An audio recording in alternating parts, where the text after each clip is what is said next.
Okay, Assalamualaikum warahmatullahi wabarakatuh. Ini adalah video sambungan bagi chapter 3 bagi kod khusus EPO 359. Okay, so dalam video ni kita akan tengok berkenaan dengan single phase full wave rectifier. Okay, so sebelum ni kita tengok single phase half wave rectifier. Okay,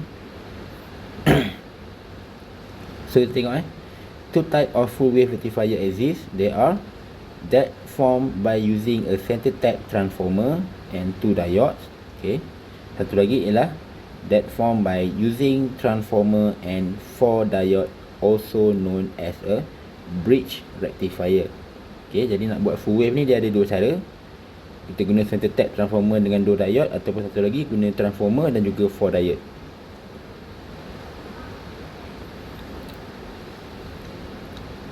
Okay, kita tengok yang option yang pertama tadi, iaitu full wave rectifier with center tap transformer.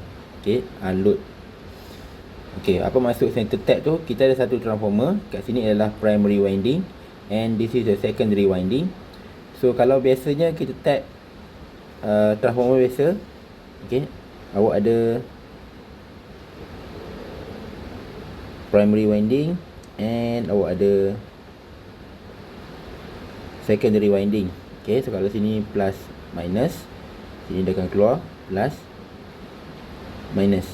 Okay, so dalam case center tap ni, transformer yang diguna primary winding dia sama. Okay,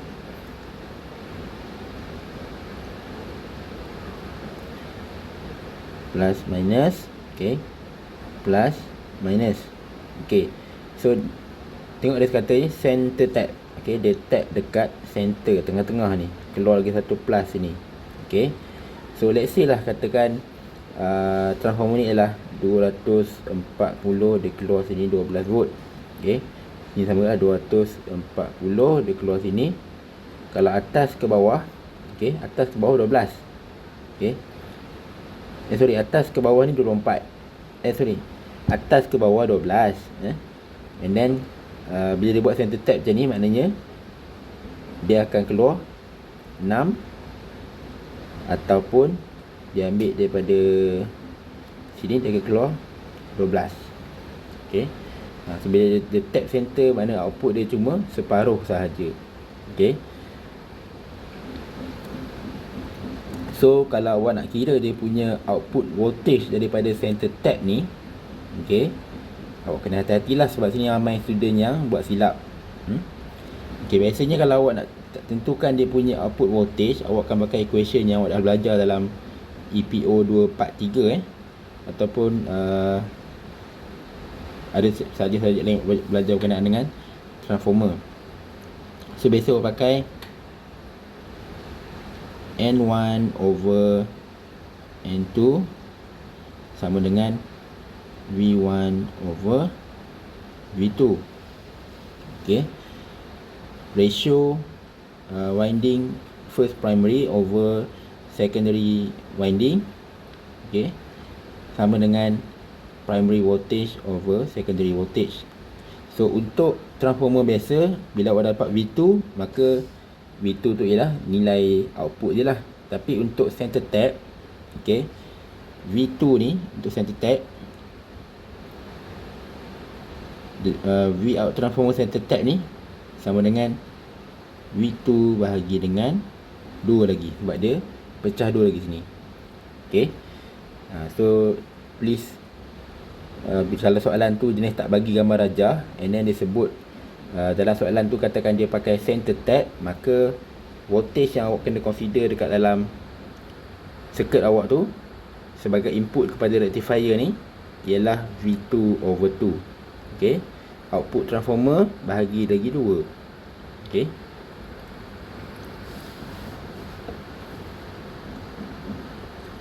so kita tengok ayat dia. Therefore we can treat the center tap secondary winding full wave rectifier as two back-to-back half wave rectifier. Okay, so one rectifiers the positive half cycle and the other rectifier negative half cycle. In both cases, the current through the load is in the same direction. Okay, maksud dia bila condition dekat primary winding ni dia jadi let's say lah clockwise. Okay, so current akan lalu dekat D1. Okay, sebab apa dia tak lalu dekat D2? Okay, sebab kalau dia clockwise belah D2, dia tak boleh lalu sebab ni adalah reverse bias.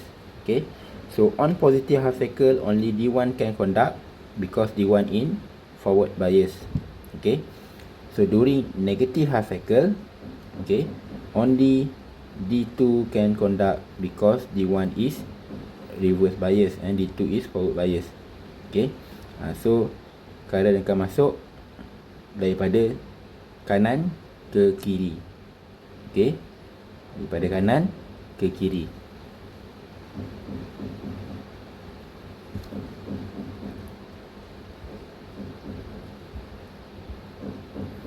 Okay, so that is why, okay, kalau tengok ni adalah VS dia. Okay,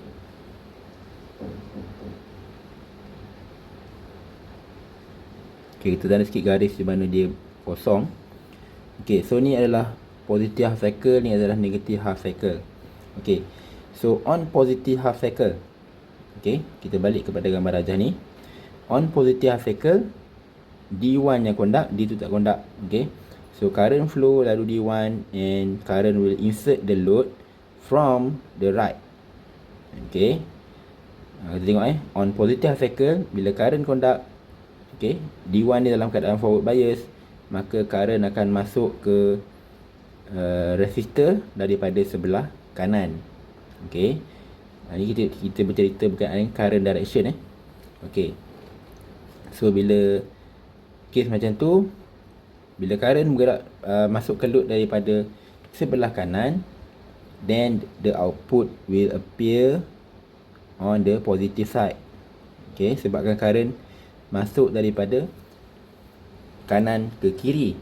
Okay, tapi bila negative half cycle, okay, bila negative half cycle, current akan lalu D2 sebab D1 ni dia reverse bias. Okay, so current akan lalu D2 sebab dia counter clockwise. Okay, and then dia akan masuk ke R daripada sebelah kanan juga. Okay, positive half cycle dia masuk di sebelah kanan, negative half cycle pun dia masuk daripada sebelah kanan ke kiri. Jadi output yang dihasilkan adalah sama dengan output yang tadi, pun di sebelah atas juga. Okay, dia reflectkan dua-dua, reflectkan negatif ni diterbalikkan berada di sebelah atas. Okay, so that's why dia panggil kat sini full wave, sebab half wave positif dia ada output, and then half wave negatif input ni pun dia ada output. So kedua-dua half cycle ni ada output, maka dia panggil dia full wave. Okay, sebab dalam satu cycle kita ada dua half cycle. Okay, jadi kedua-dua half cycle ni ada output, that's why kita panggil dia full wave, sebab dia convert kedua-dua half cycle. Okay, and then disebabkan circuit ni load dia hanya pakai R sahaja, okay, maka dia punya current adalah in phase dengan voltage. Okay, so ni masa D1 on, and this is waktu D2 on. Okay, so kalau kata awak nak kira dia punya average output voltage, okay, kita boleh ambil Vout average ataupun VDC is equal to 1 over 2 pi integration from 0 to pi, okay, Vm sin omega t di omega t. Okay, yang ni adalah untuk positive half cycle.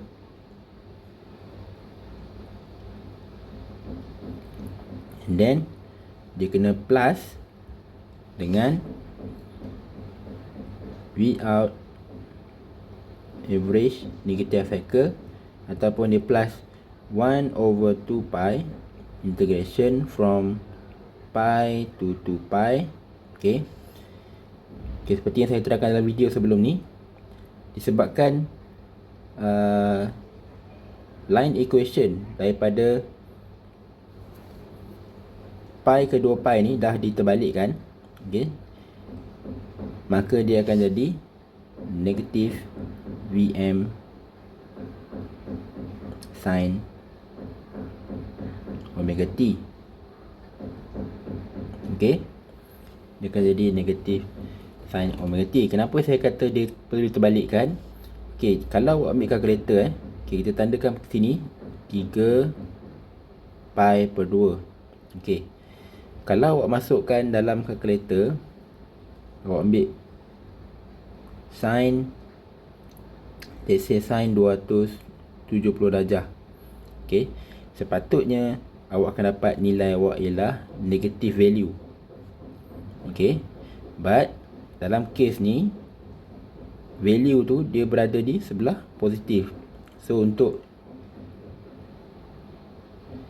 counter dia balik, that's why kita letak sini adalah negatif, menunjukkan pada masa ni output dia tu, okay, dia punya line equation untuk output ni adalah negatif Vm sin omega t. Okay, so kena buat integrate positive half cycle plus negative half cycle. Okay, ataupun ada satu lagi cara, okay, yang mana cara tu adalah bersyarat lah. Okay, disebabkan kedua-dua waveform ni adalah simetri, sama luas, sama besar, okay, sama tinggi, sama lebar. So awak boleh shortcut saja, ambil V out average is equal to 2 over 2 pi integration from 0 to pi Vm sin omega t di omega t. Okay, sebab dua-dua waveform ni berada di sebelah atas, okay, maka dia sama saja kalau awak kira 1 and then awak darab 2. Okay, sebab dua-dua ni berada di sebelah atas. Okay, sebab ini adalah pengiraan untuk V out average. Okay, pengiraan untuk V out average. So awak boleh kira 1 and then darab 2. Asalnya 1 tadi, darab 2 untuk dapatkan 2 area ni. Okay, so dapat, so boleh minimize awak punya calculation. Instead of buat 2 kali integration, awak buat sekali je integration tapi darab 2. Okay, untuk V out RMS pula, dia punya case berbeza lah sedikit. Okay, so in term of integration, sepatutnya untuk V out RMS, saya bawa square root ke kiri, saya jadikan dia square. Okay, awak kena integrate positive half cycle which is 0 sampai pi plus dengan half cycle lagi, okay, pi sampai 2 pi. Okay, so kalau ikut dia punya line equation dia, yang untuk positive half cycle line equation dia positif, and then untuk another half cycle lagi line equation dia akan ada negatif, sebab dia terbalikkan sinusoidal waveform yang asal. Okay, tapi disebabkan ada kuasa 2 kat sini, so 1 kuasa 2 is equal to 1, negatif 1 kuasa 2 is equal to 1, which mean dua-dua ni akan dapat positif. Okay, so bila dua-dua dapat positif, you can add both half together and you get 2 over 2 pi integration from 0 to pi integrate function square. Okay, untuk V out RMS square, ataupun kalau V out RMS biasa, dia kena square root lah ni. Okay, so kalau tengok dekat slide ni, okay, kalau tengok dekat input voltage Vs tu, daripada 0 sampai ke 2 pi, dia punya line equation ni ialah Vm sin omega t. Tapi untuk V out ataupun VDC, kita tengok 0 sampai pi, dia masih lagi Vm sin omega t. Tapi daripada pi sampai ke 2 pi, sign dia terbalik. So bila terbalik, dia akan ada negatif dekat depan ni.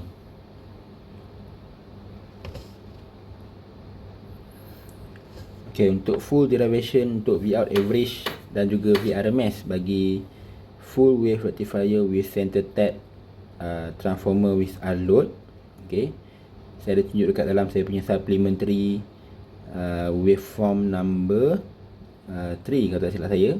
Okay, so tak kisah dia pakai center tap ke, dia pakai bridge ke, output dia akan dapat bentuk yang sama. Okay, dia akan dapat output dia bentuk yang sama.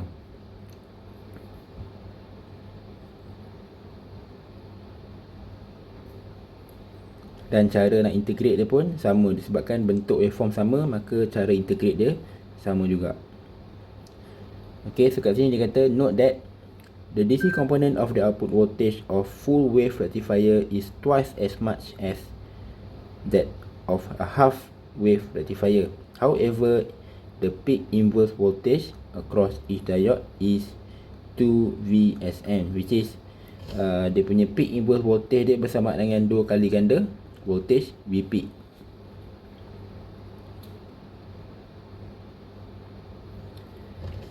Okay, so kita tengok macam mana nak hasilkan bentuk waveform yang sama dengan satu lagi circuit yang kita panggil dia rectifier bridge.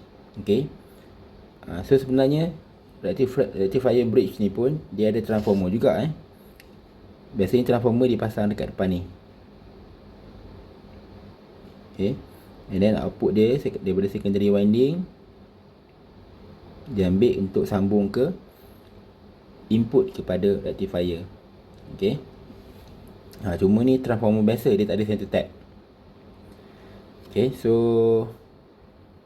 ini adalah keadaan bridge dia. Okay,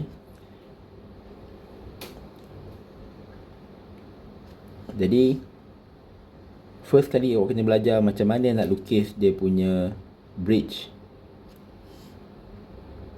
Okay, cara nak lukis dia punya bridge, awak kena lukis 4 diode tu dulu. Okay, diode 1, diode 2, diode 3, diode 4. Okay, itu yang pertama lah. And then awak sambungkan diode ni secara looping.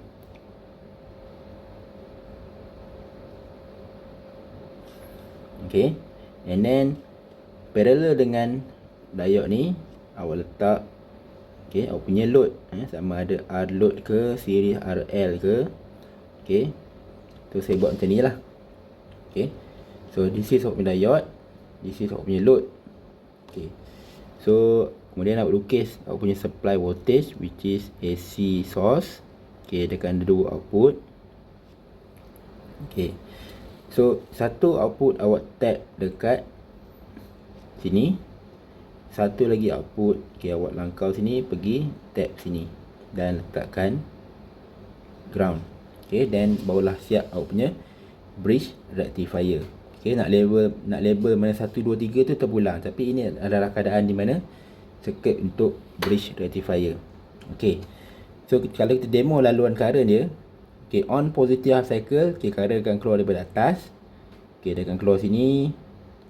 Okay, at this junction dia akan pilih D1 compared to D4, sebab D1 dalam keadaan forward bias, manakala D4 dalam keadaan reverse bias.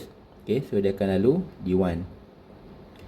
Okay, sampai kat junction ni pula dia akan terus, dia tak akan masuk D3 sebab D3 ni reverse bias. So dia terus dan dia masuk ke load. Okay, dia masuk ke load daripada atas.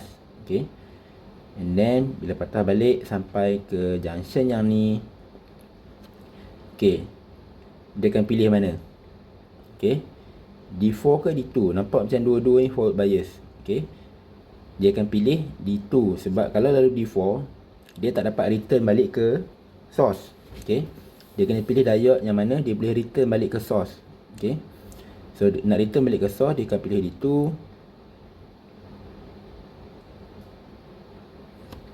And dia dapat completekan satu circuit. Okay, so masa positive cycle, current masuk daripada atas ke bawah. Okay, menyebabkan dia punya waveform dia keluar macam ni. Okay, Now kita tengok pula macam mana kalau waveform dia anti clockwise. Okay, so current dia keluar dari bawah. Okay, dia akan lalu sini and then sampai ke junction ni. Dia akan pilih mana? Okay, D2 ke D3? So dia akan pilih D3 sebab D2 reverse bias. Okay, sampai ke junction ni dia pilih mana? Kiri ke kanan? Okay, dia akan pilih kanan sebab D1 reverse bias. Okay, so bila dia pilih kanan, current ni pun akan masuk daripada atas ke bawah juga. Okay, and sampai di junction, dia kena pilih jalan untuk return ke source. Okay, dia tak boleh pilih D2 sebab D2 dia akan bertambung sini balik, dia tak akan masuk ke source. So dia kena pilih D4. Okay, dan dia dapat balik ke source untuk completekan satu circuit. Then kalau kita tengok balik, positive half cycle current masuk daripada atas ke bawah, negative half cycle current masuk daripada atas ke bawah juga dekat load.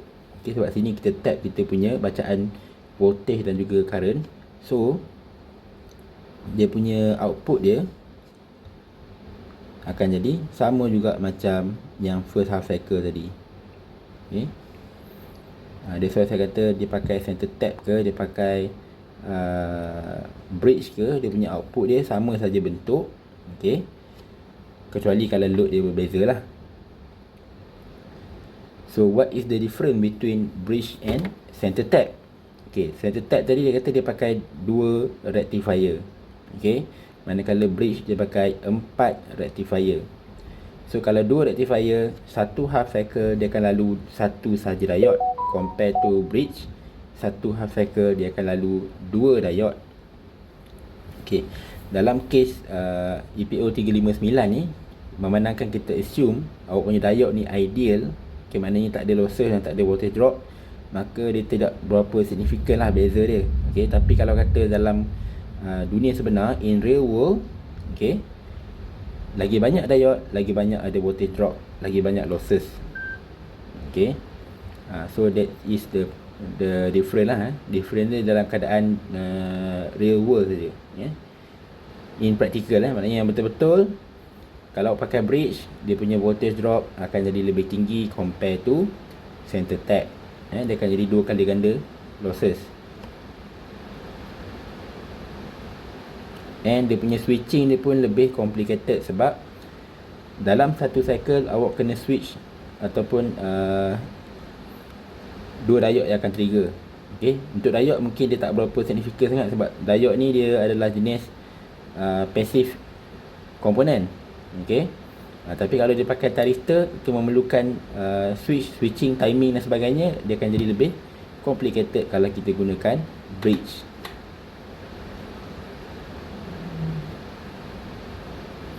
Okay, ni yang saya terang tadi, laluan current lalu, boleh baca. Okay, so this is the output, sama dengan output center tap tadi.